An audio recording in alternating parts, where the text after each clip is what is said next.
Hola, amigos y amigas. It's Melanie here, and Feliz Navidad de Mexico. I am still in my current Mexican home for a few more days, and then I will switch homes. And you see me with yet another environment background. So here we are with the Astro weather for the week starting tomorrow, Boxing Day, the 26th of December, and going until New Year's, January 1st. A lot is going on this week, I'm telling you, and you probably feel it. Starting with the full moon. Mañana, tomorrow, is the full moon in Cancer Capricorn, and it's at 5 degrees. So early Cancer, early Capricorn with double Cancer, double Capricorn undertone. I already wrote a blog article for that, and we'll link that, or at least we'll link, we'll post a link to the blog in general, or you can find it. And so what's going on with that full moon? Check this out.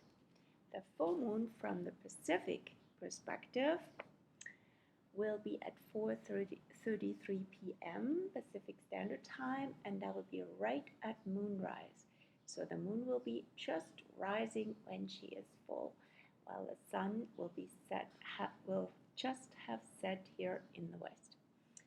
And so Cancer Capricorn, but also Aries is very strong in this dynamic with a wide T-square to CHIRON.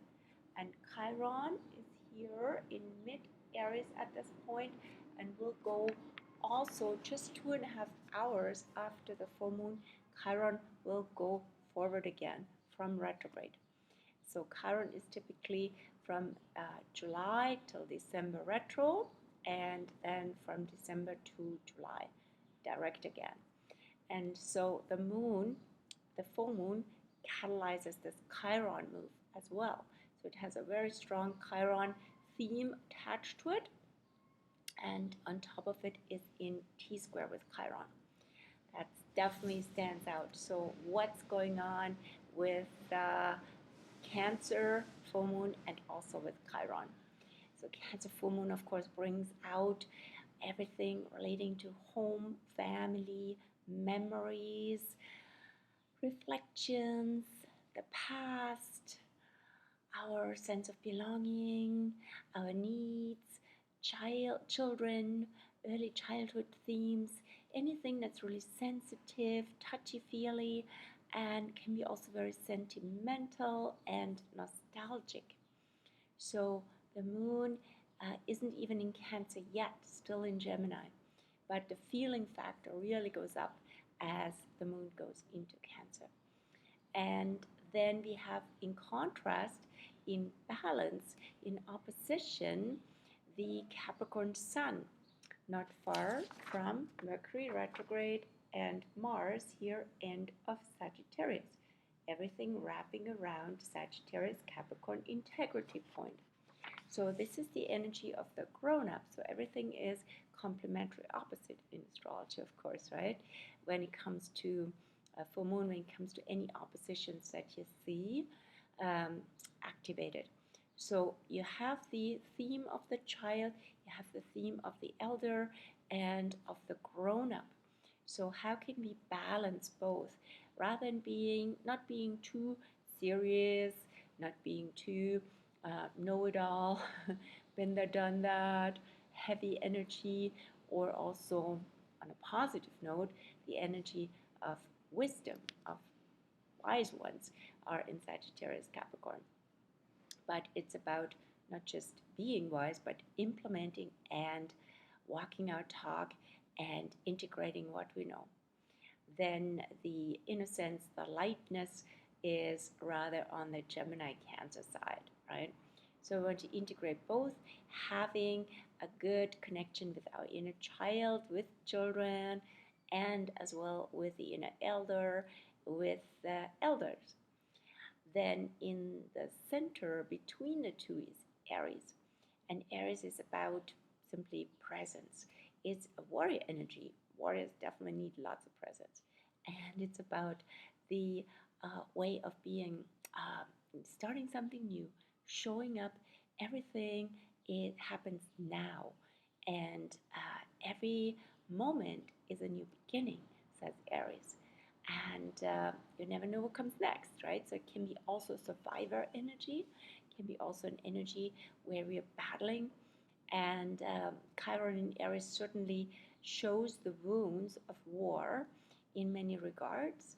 Ever since it's been in Aries since 2019, literally medical wars have been fought, and more wars have been started. Ukraine, now Gaza. So, what's going on with all these wounds of war? How can they be healed? And Aries says, where did it all start? So that's questions, lots of questions to contemplate, especially from the Capricorn side, because the Capricorn also relates to history and it relates to governments, versus the moon relates to the people, to families, to personal needs. Capricorn is about organization. And so Aries says, how can these, rather than new battlegrounds flaring up, how can the wounds of war and the origins of war be healed? And what does it have to do with us personally? How are we in survival mode? How are we fighting in this world? And rather than being more, trusting, for example, that would be Mars now, the ruler of Aries, in Sagittarius together with Mercury retrograde. So how can we be follow our heart and be in a trusting place, move forward without necessarily knowing the outcome? We don't need to control things and fight over things. We can be also from the Aries side more innocent, more present. The Chiron in Aries activation through the full moon is definitely a golden opportunity to heal inner child wounds and also connect with children and experience that is very healing. But also, of course, rewounding can happen as well with Chiron. Always pointing us to the medicine, to the intrinsic medicine that is basically part of the wound, right? So it's not an external fix or patch. It's about going deeper, looking at the message of what comes up, what is wounding, and how that has also its healing capacity.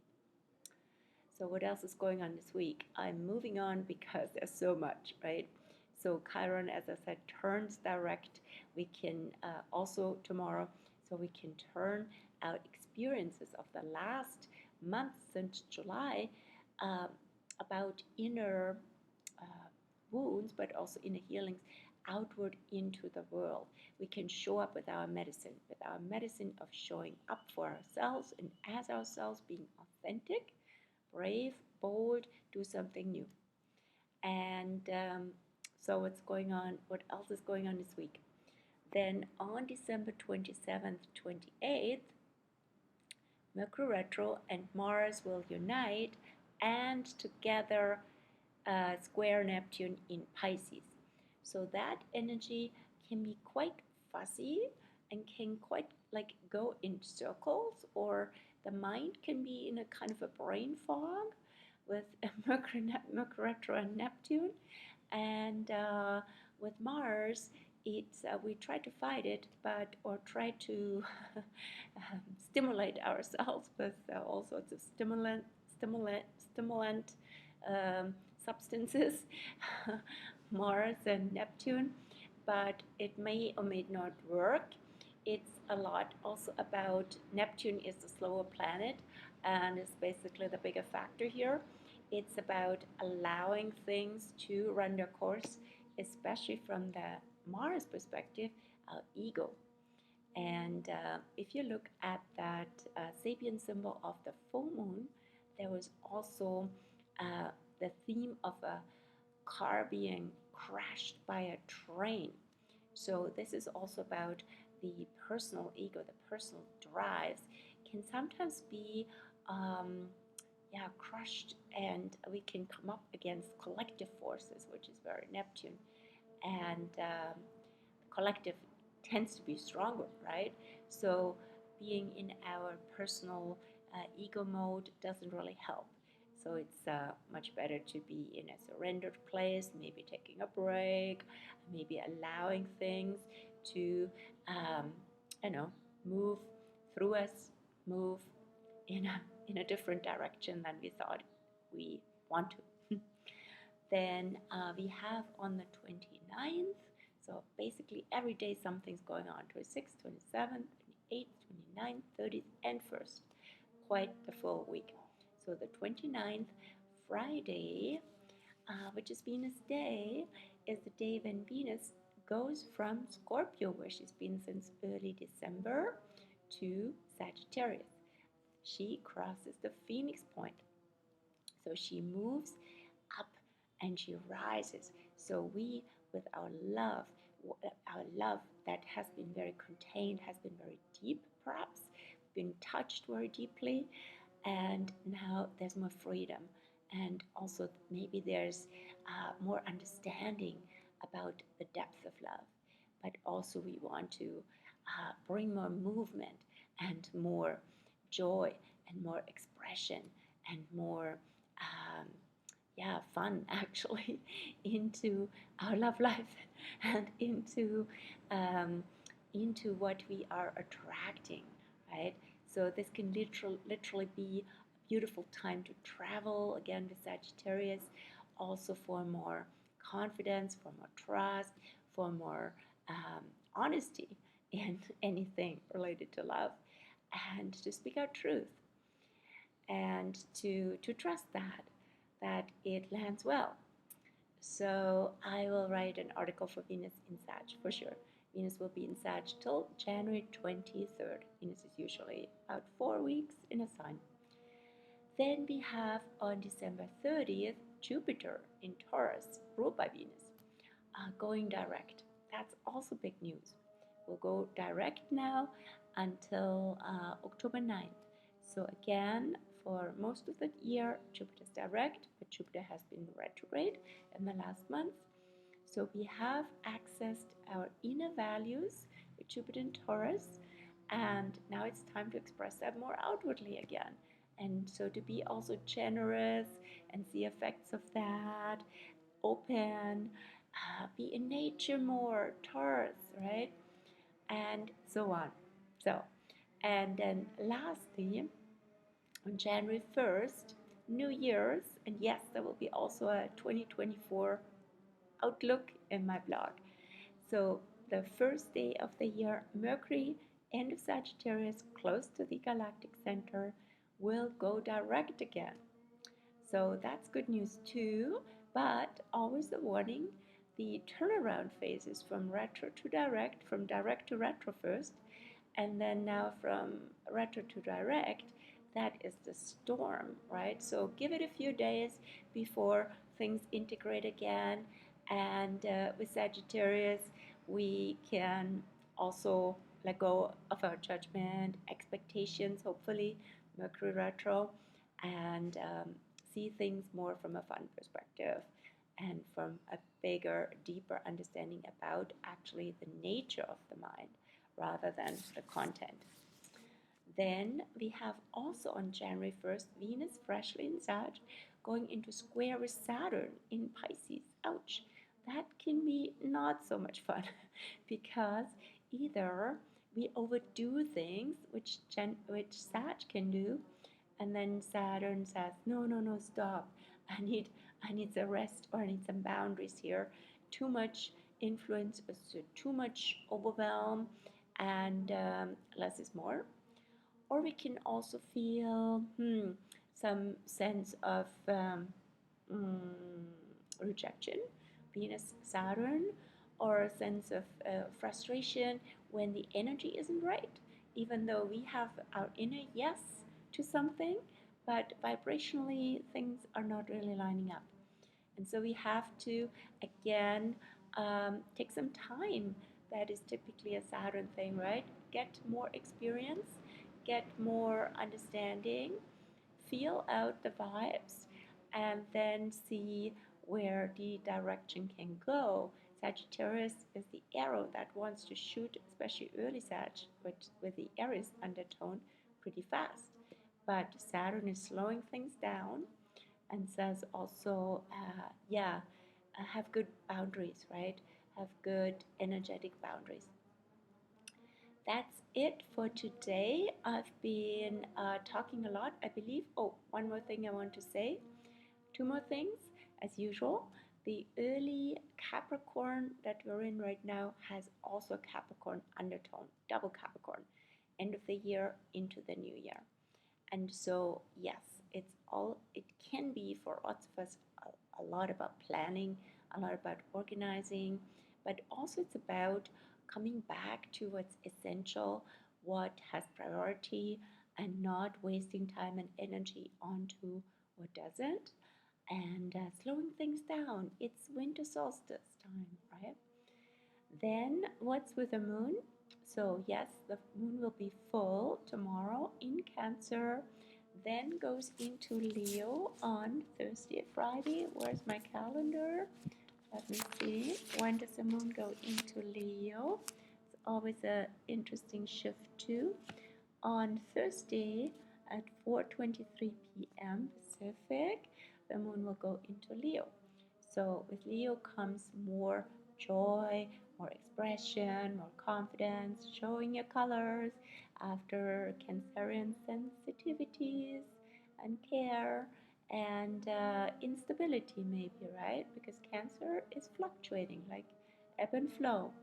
With Leo, the energy stabilizes more, and it's a lot about self-love, and it's a lot about joy. So the moon will be in Leo until the 31st. Until, do I see 3:33? I think I do. 3:33 a.m. on the 31st. Nicely aligned is when the moon goes into Virgo. And that over New Year's into until January 2, I believe. It's a good time to start the year with good self-awareness, right? Who are you? What works for you? What do you do coming from Leo, from love, from joy, from confidence? And how can you actually do something helpful, be of service from that place, make the world a better place, do good self-care, good health and wellness, right? And maybe some cleanup is also in order. So that's it for my Astro video weather of the week from this place. Next time, as I said, from yet another place. Wishing you a beautiful Christmas time and full moon time and a week with lots of events. Take it easy and see you again next time. Bye.